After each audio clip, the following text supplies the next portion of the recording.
Hello. Did we hear that? I didn't hear anything on my end. You didn't hear what? I don't know, the intro song. I heard it. Oh, okay, cool. Yeah, great song. I don't know who wrote it. I don't know. Some dude Some dude. I saw in a coffee shop. That's good. Good. Well, you should get his name. So why are marketing leads so shitty? Shitty. So this is going to be a fun topic for me and for you, I guess. So one, don't feel like you need to be politically correct. You can say what you honestly think. But this was interesting. This was based on a post that I saw on LinkedIn a little while ago, and unfortunately I can't find it again, so I don't remember who posted it. But it made a lot of sense. So, one of the biggest complaints or the biggest points of friction between sales and marketing is the quantity and quality of leads, right? And so, and ultimately the rhetoric is often these marketing leads are shitty. And so I wanted to dive a bit deeper in this, and I have a few ideas why, but I'm looking forward to hear about what you have to say on the topic. I'm not sure where to start. I'm not sure where I should start from where I think it comes from, but I think ultimately, there is a challenge, I think, within the two groups where I think we tend to overemphasize quantity and less quality. Obviously quantity is a certain level, right? If you do one cold call a month, like, you're probably not going to go very far. I mean, I'm guessing maybe a couple industries, maybe not, but I think most industries, if you do one call a month or a quarter, you're never going to go far. So there is a certain quantity level, but I think there's been too much of a reliance on this. Like, we need 5,000 leads a day, so that the salesperson could really point like the one or two that are like perfectly fit and ready to buy today. And I think that ultimately ends up leading to some bad behavior. One, we talked about that a while ago, but bad attitudes or bad behavior. I guess we'll keep it as bad behavior, where everybody's focusing on quantity and not enough on the quality. So marketing, what marketing ends up doing is sending over a whole bunch of shitty leads because they have a certain quota to attain each month, as opposed to trying to dive a little deeper and understand which ones are the good leads and stuff like that. I'm going to challenge you. Okay. I'm going to challenge you because I think it's about setting expectations. I think marketing leads are about setting expectations with your sales team. Yeah. If you go into this thinking every lead we're going to get is going to be amazing, and all I'm going to have to do is call them and it's going to sell itself, that's where you have problems. Yeah. And I think if you set the expectations, and you and I have talked about this offline actually in the past, because we both worked in a company and some people would complain about the leads. Yeah. They're shitty, they're not good leads. And I remember thinking, well, no, you're just not calling enough of them. Yeah. Because let's face it, if you're getting, let's random number, let's say you're getting 20 leads a day and you're making these 20 calls and 3 of them are great and 17 of them are shitty. And of those 3 great ones, you end up getting $20,000 or $30,000 of business. And to generate those leads and to make those phone calls took you X amount of days, and your margins are 50 or 70%. You got good marketing leads. You know what I'm saying? So that's why I think you need to set expectations. And I heard something else that I really agree with on actually the salesman.org podcast, Will Barron. I really like him. Okay. And he was interviewing a guy, I forget his name too. and the guy was saying, marketing is sales and sales is marketing. They're one and the same. Marketing is trying to make sales. And so there's this fluffy divide, but really marketing people are trying to help you sell your product in the company. So they're an extension of sales, or you could say that sales is an extension of marketing. I entirely and totally agree with that. So when you're talking about marketing leads, if you don't establish expectations, if you're in a mature, let's say you're right though, if you're in a mature company and you've been doing what marketing does to bring in leads, and you've noticed through the data that there's certain subsets that do better, or a certain type of ads attract better leads, then of course you can try to ameliorate. You can try to ameliorate the process and give the salespeople better leads. But if you don't have this data, you've got to go with what you have, and you need to establish expectations. Let's say it's a new company. Let's say, like, if I decided next week to start doing, advertising or whatever, and I started getting leads. Well, I need to establish my benchmark first. You can't just say, "Oh, those are shitty leads," I have a real hard time with that, Fab. Always have. I led a team of a bunch of people, and if they complain about the leads, I said, well, maybe it's your sales skills that are not as good. That's interesting take, because usually salespeople would agree, but I like that, and I think that's part of it. You're right. I think salespeople and marketers need to set expectations, right? Especially when a company's starting out, or when you're starting out marketing activities. You have to determine what a quality lead is, and you're right. And I've seen that too, and we've seen bad sales behavior, right? Where, oh, it's an inbound lead, so we'll call once, they don't pick up, so we just flush them, right? But it's not because they're inbound that somebody's hyper responsive either, right? I mean, they're probably looking to solve a challenge, but you still got to apply your same sales consistency and do the follow-ups and the same thing that you would do with a prospected lead. But I like what you said about looking at the data as well. And this guy's point was marketers need to work on identifying purchasing intent, so whatever that would mean for your industry. And I think that's where it gets difficult, because in B2B or enterprise sales, identifying purchasing intent is difficult. That's the reality of it. It's difficult because there's usually a lot of people around the table. You're getting a whole bunch of different types of leads. Can I stop you there a second? Yep. You said something that's really important, right?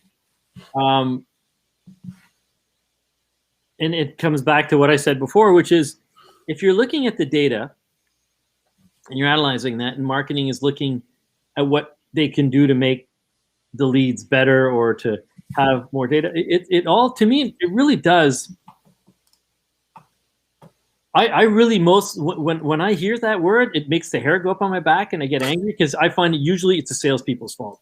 You should be happy you're getting leads. Now, if you're hiring an outside firm that's made you promises, right? If you hired an outside firm that says, "Oh, we're going to give you 1 and 2 leads will be closable like that." Yeah. Well, first of all, they're full of shit, because if you have a bad salesperson on that, or if you have a bad user experience to bring you through, right?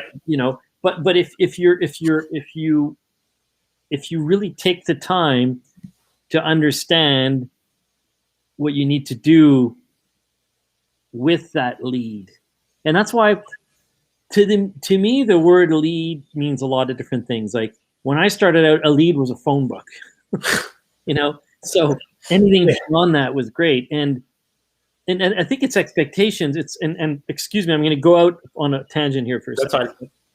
The few times, long time ago, before I met my lovely and beautiful wife, I was set up on a blind date. I remember it was like the early 90s or mid 90s. And, it didn't work out. I went on a few blind dates and never worked out, and because people had in their mind a lead. Yeah. I'm going to introduce Paul and this other lady to each other, and it's going to be great. And I can tell you that every time I was disappointed. That they weren't disappointed. I was disappointed because the person who had sold me this lead had said, "Oh, you're going to love her. She's great. She's beautiful. She's wonderful. You guys will get along. She's a musician." And then we'd meet and there was no chemistry, right? And it didn't work. And I think that's what a lead is like too. So if someone had set lower expectations, said, "Look, just go to lunch with this person, have fun, just discuss and whatever," then my expectations would have been a lot lower. And that person's expectations have been a lot lower. Maybe I was a disappointing one, but anyways. And that way, that lead becomes more of setting reality. So I think if marketing and sales are realistic in what they're getting, well, then it's there. Because I listen, I've never heard a salesperson say they like their leads ever. And it always pissed me off, because to me, if you're getting anything, if you're getting a phone number and a name in an industry, I'd be happy with that, because you've made my job easier. I don't have to go in the phone book. I don't have to go cold calling. Marketing's already started to do. Now, the conversation and the nurturing and going further is a different story. But if we're really talking about a lead, so let's just define this lead. Like, so I'm doing a little bit of advertising. People are coming in. They're giving me their email. They've asked a bit of information. I'm forwarding it to a salesperson saying, look, they've downloaded this and that. Call them back and talk. Well, that's a lead. But be realistic on what your expectations are. And maybe that's a problem, because one person will call a lead, which is basically fresh out of the phone book, and the other, their definition of a lead is like, if I call them up and they're ready to marry me, and then it's no longer a blind date, but it's, everything about me, everything that I want in a girl. She's got the exact right hair color, amount of fingers and toes. She's in the right industry. You've vetted her for an hour, 10 hours. And I've seen 17 videos of her. Well, that's, and people are, so I find that it's too easy. So it's setting expectations. And anyway, sorry, I went off on a tangent. Yeah, and that's a valid point. And I think, his point was like, I think marketers need to be held accountable and to improve what they can improve, right? And you're right. I mean, salespeople need to be held accountable and improve what they can improve, right? If marketers can find a way to, get better leads because they're able to look at the data and look at, like these types of lead tend to work better, tend to be a better fit, and we're going to start sending those over, then good on them, right? And I think you're right. There's also, it's easy to say things are shitty, right? And I think if you've gone out and prospected the lead, you probably feel a bit more ownership of it. You're like, I've done this, I'm going to do it. So how should I say, you maybe feel a bit of more ownership. So you're maybe a little less rough on the lead, but I'm sure if that exact same lead came in through inbound, you'd be as rough on it as well. Well, and the other thing too, Fab, and correct me if I'm wrong. So let's say you've got an internal marketing department that gets paid, that does general marketing, not just inbound leads, but all of the marketing, the brand, everything. And they're, they just feed you what's coming in. That's okay. But now it's very different if you're hiring a firm that says, hey, we're going to charge you $10 a lead. Yeah. Right. Because if and that's okay too. Let's say we're charging you $10 a lead and we expect you to close 1 in 100. Okay. So that's so that's $1,000 for every close. But let's say every close is worth $1 million. That's a pretty damn good deal, right? Yeah. Or the opposite is like, we're charging you $10 a lead and every sale is $5 and you're only closing 1 in 100. Well, then that's a terrible deal. So I believe it's the expectations set by how the person's selling the marketing lead. That's I think marketing has to be realistic in what they're supplying. Yeah. And sales has to be realistic in what they're getting. Because to me, and maybe I'm old school, but let's say a first degree marketing lead, it's a phone number and maybe the promise of a callback or a demo. But if you can't, if there's a human being interaction and you don't know how to sell, you can't blame the lead. You know what I'm saying? Right. And I've lived that a lot in the past, where people say, "Oh, the leads you're giving, well, why aren't your numbers good? The leads you're giving us are shit." Well, it comes back to, remember we talked about accountability many months ago? I think that's where it comes from. Now, if we're just talking marketing perspective, so let's put sales out of the way a second. So now you tell me, as a marketing person, how do I define that, phone book to perfect girl to marry, variance? Like, what do you do? What would you do if you're the marketing VP in this huge company and you're now establishing levels of leads and how they work? Like, how would you set it up? Right, and we talked about this a few episodes ago, probably late last year at this point, on the marketing process. And you're right, it's not just about transferring a raw lead. Somebody signs up for our blog, let's send it over to sales. There are degrees of qualification to go on. And how you approach it, I think, depends also on the maturity of your marketing initiatives. But to start, you want to start looking at some of the firmographic stuff, right? If you tend to sell to companies that make, $50 million in revenue plus, well, anything below that is probably not a good fit lead.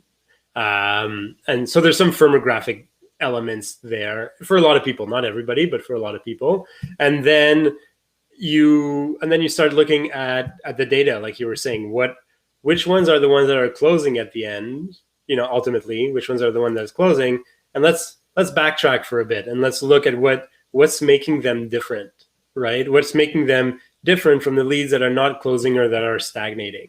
And are there identifiable elements? Are they super active on our website? Okay, so then we could start seeing like, okay, anybody who has $50 million plus is a decision maker and has visited our site at least 6 times in the past 3 months, well, that's a qualified lead, and so on and so forth. And the data is super important because I remember working for a client a long time ago, because the logic always in marketing is like the more engaged they are with your content, the better. But we noticed a distinctive trend that people that were too engaged with our content were actually just tire kickers and not that high of a quality. So we're actually the best quality leads were people that fit within a certain bracket of engagement with content. So it's really important to look at that data. But if you're going to start with the firmographic. Okay, interesting. And like, I know you've worked with a lot of companies, and you and I worked together specifically in a company together in the past. What was your answer? What is your answer to someone who says, we want to, let's say someone wants to hire you now and say, we want you to help us, find marketing leads. So other than firmographics, what would you suggest to a firm? What's the first step that they should do? Let's be very concrete. What's the first step you should do as a company when you're trying to set it up, as you're trying to set up marketing, either internal or external, to find you leads? I mean, the first step, depends how far back you want to go, but ultimately you need to do all the, I don't know, let's call it less fun stuff, establishing your personas, establishing what differentiates you on the market, because ultimately if you don't spend time working on that, your marketing is going to kind of suffer at the end of the day, because if you don't know who you're speaking with and you don't know what differentiates yourself from the competition and stuff like that, your marketing will be relatively ineffective. But the rest is just a matter of, once you've identified that, then you start looking at, well, what's important for these people? Okay, let's start creating content about what's important for these people. What are, and then once you start building, like, let's say we'll call that top funnel stuff, right? So this high level content that's really useful for the audience that we want to reach, and that we're, that's directly related to some of the challenges they have every day, and so on and so forth. Once you've started building this top funnel, like there's a lot of content out there, you could do ads or not, just rely on the organic. Once you start building that big top funnel, then you can start working on drilling down, or making your content more directional, so that you're bringing those leads a bit closer to qualification and ready to speak with sales. Okay, so I mean, I think you're talking about a pretty. This can be a pretty long and exhaustive process, right? I mean, let's say you're in a large firm, and you're not doing this in 2 weeks, right? No, I mean, obviously, like depending on depending on your level of motivation, I think, all the persona stuff and all that could be done relatively fast. Yeah. But you have to do it for real. I think when in marketing, especially when people say persona and positioning and stuff like that, you kind of look at it, yeah. But when are we doing the Google ads, right? And so they do it, or they have to do it, and it's somewhere in like a Google Drive folder. Okay, so let's talk about that for a second. Let's talk about the typical SMBs. Let's talk about the clients that you and I have been talking to recently, who have done quite well in growing organically, and now they're thinking, okay, what should we be doing marketing-wise, right? So let's say, you're talking to a typical B2B client who's selling electronic components. Yep. That go into a bigger product, and they've never done marketing. And then you're asking, okay, let's establish a persona. And they're going, well, these guys buy from us. Those guys buy from us. Like what are the so let's start from there. How do you decide? So what, you'll sit down with them and you'll give them parameters to what you're looking for the persona. You'll give them parameters to the, and then from there you'll build, I assume, a simple campaign to start drawing attention. And from there, that should generate some leads, a certain form of leads. And I guess eventually you called it firmographics. Is that what you called it? Yeah. And from there, you'll be able to tweak the campaign. But at first, you're just going on persona, right? You're just saying, here's my persona. Here's a market we're trying to go after. Here's the target. And we're just going to, I mean, there's no special recipe, right? Or unless you have someone's previous playbook. But aren't you just sort of testing, and then from there you're gonna guide it and make it more specific? Right. I mean, so first, your persona should always be at play somewhere. You should always know who you're speaking with, because most companies are going to have somewhere between 3 to 5 personas. 5 personas is quite a bit. But so let's say 3. 3 would be kind of your ideal sweet spot. You know, if you, my persona typically, what are the data points on my persona typically? Who is this person? Who is this typical person? Let's say you talked about selling electronic components, right? So let's say one of my personas is the CTO, because ultimately he or she's the one who makes the decision, right? Okay, what other data points am I looking for in the CTO? So you want to know, like, what are the concerns of your CTOs? Where do they spend their time online? Why, what are they reading? What are they watching? What does their day look like? Whether they're, like I said before, they're challenged. Like, so you want to understand them as if they were your brother or sister, right? You need to understand. I want to stop you there, because we're going layman's here. So, John, CTO of a typical company,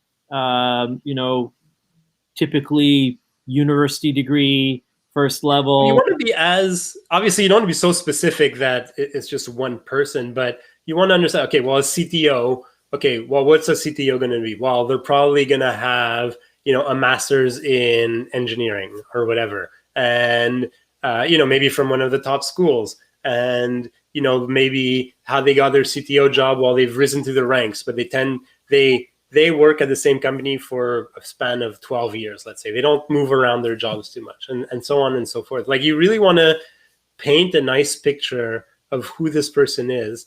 And I'm going to explain why, because when it's time to go ahead and do your marketing and do your Google ads and do your blog posts, if you're not speaking to somebody who's, has a master's in engineering, spent 12 years at the company, has had at least once or twice in their career to fire a whole bunch of people, has had to, overhaul a massive IT system, and so on. If you're not able to talk to that, your content becomes irrelevant. And I'll say you have to spend like 30 months developing this, right? I mean, there is a point of diminishing returns, but you have to be able to go tell your advertising person, you know what, this is the person I want to speak with, right? This is what their problem is. If your CTO that you speak to tends to be brand new at their organization, well, what are their challenges?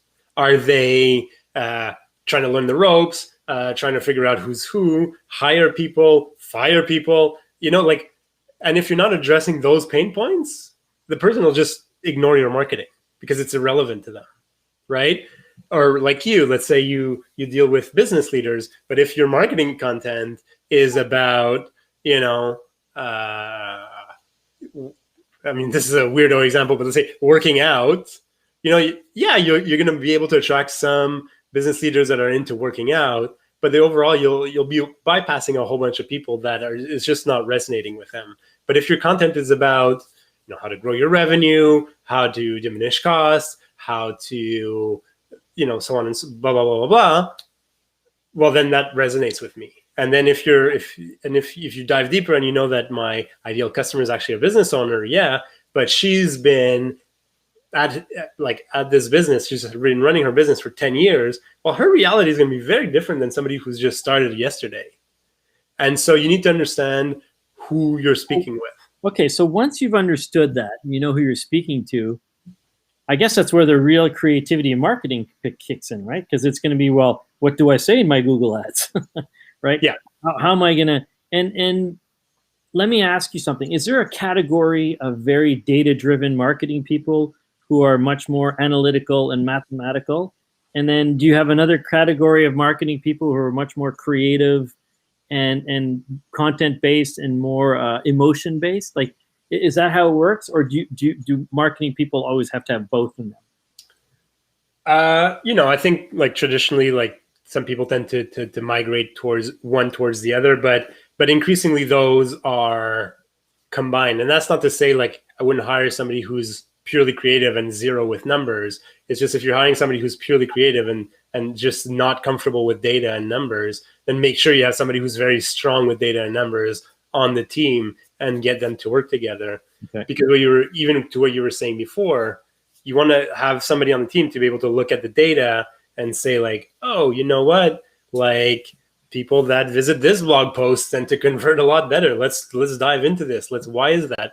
And then, brief, quote unquote, your creative person on developing that. I think the danger is when you have too much of one and not enough of the other.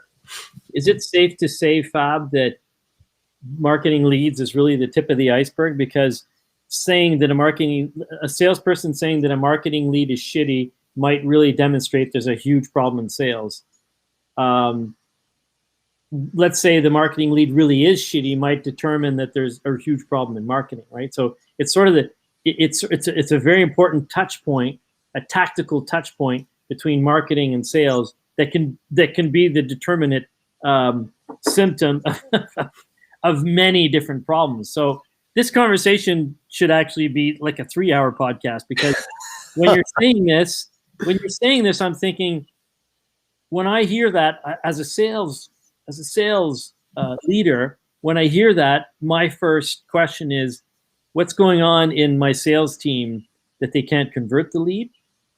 And as someone who says, okay, let's look at what we're doing wrong. And I assume you as a marketing leader would probably say, okay, I'm hearing this. Let's look at the back end of what we're doing marketing wise, from the data to the creative, to see if we're really maximizing the quality of the lead we're giving to. Whereas in the end, it might be a little bit of both, right?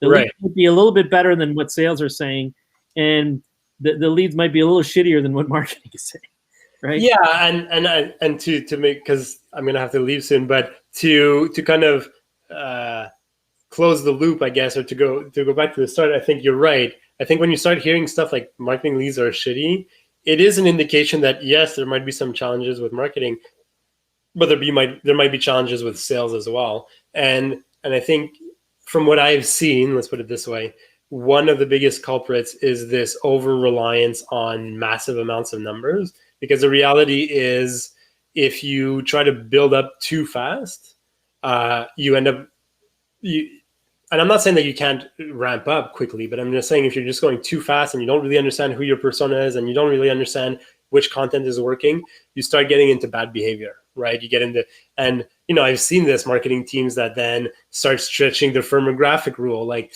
yeah, I know this is our ideal industry, but but because what they're really telling you is that we've exhausted everything in this industry. We're running the ads with this, we're running that. We have these prospecting lists and stuff like that, and we're nearing the end. You know what I mean? So now we need to start looking at other industries. But if sales is like, that's not a great industry for us, it's really hard for us to sell our services to them. There's a problem, right? You can identify right away that this over-reliance, or as the unique number, as this quantity being the unique number, can lead to some bad behavior, and is probably a sign that there's a lot of hidden stuff underneath that's not being addressed. Well, and I think we'll you and I will discuss afterwards. I know you have to go, but one last thing that I want to bring forward is that if you think about it, Fab, there are certain industries that will be affected differently by the marketing lead as well. Yeah.